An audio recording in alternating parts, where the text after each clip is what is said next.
alam niyo na po, hirap na po kayo. Hirap na po. Hindi niyo na po alam yung direksyon ng buhay niyo kung saan patungo. Pero gagawin po rin po natin po.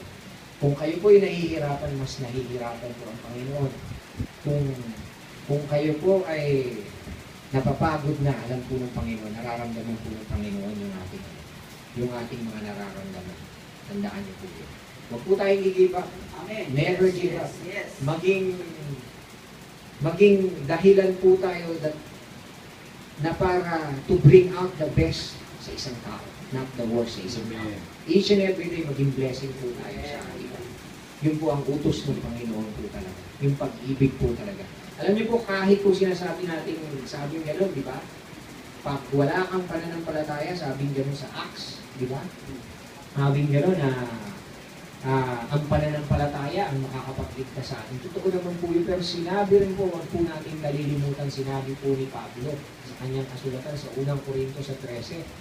Ang sabi pong gano'n, kahit daw po may pananampalataya tayo na alin, nakakapaglipat ng bundok, di ba? Sabing gano'n, kung wala naman tayong pag-ibig, baliwala rin ang pananampalataya. Tandaan niyo po yun. Baliwala po ang pananampalataya talaga kung wala rin po tayong pag-ibig. Kaya kailangan po talaga balance. Mayroon po talaga tayong pag-ibig. Kasi yun na po yung kabuuan ng ating pagkakristyano. Yung pag-ibig po niya. Marami pong magsasalita sa atin ng pangit. Maraming makakamisinterpret. Huwag po tayong gaganti sa kanila.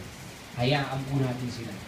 Ang sabi po rito sa Santiago, ibigyan po Santiago sa 3. Sabi po rito, Santiago 3, sabi raw po rito, ito po, napaka-importante po ito sa pamumuhay ng isang Kristiyano. And the tongue is a fire, a world of iniquity. So is the tongue among our members, that it defileth the whole body, and setteth on fire the course of nature, and it is set on fire of hell. Sabing ganon, for every kind of beast, and of birds, and of serpent, and of things in the sea, is tamed, and has been tamed of mankind. Lahat po raw ng uri ng hayop, napapaamo po. So ito po yung aso, balyena, napapaamo. Yung tinatawag natin mga ibon, napapaamo po. Yung, kahit nga po yung mga leon, nagagamit po sa circus. Pero po yung dila raw po, hindi raw po talaga mapaamo. It is sabing ganon, it's set on fire of hell. Sabing ganon. Sabi nga, set it on fire the course of nature. Sabi nga, the tongue is a fire, a world of iniquity. Sabi nga gano'n. Ang matindi po rito, ito po sa 8 at sa 9. Sabi nga gano'n, but the tongue kinomante, it is an unruly evil.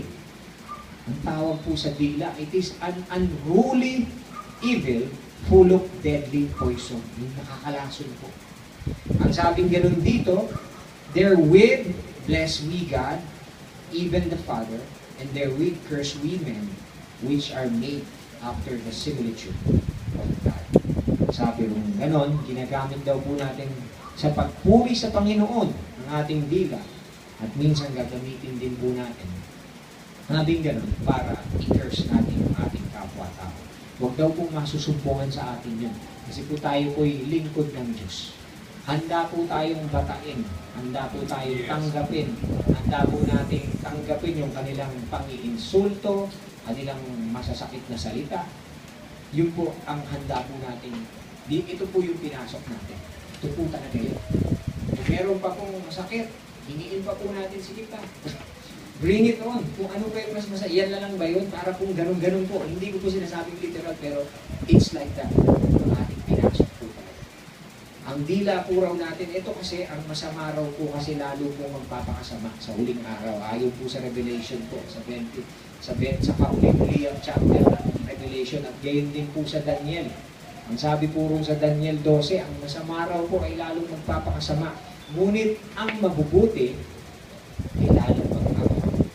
Doon po tayo bibilang. Doon po sa tinatawag na mabubuti. Hindi yung pag may masama, magiging masama ka rin ako. Hindi po ganun.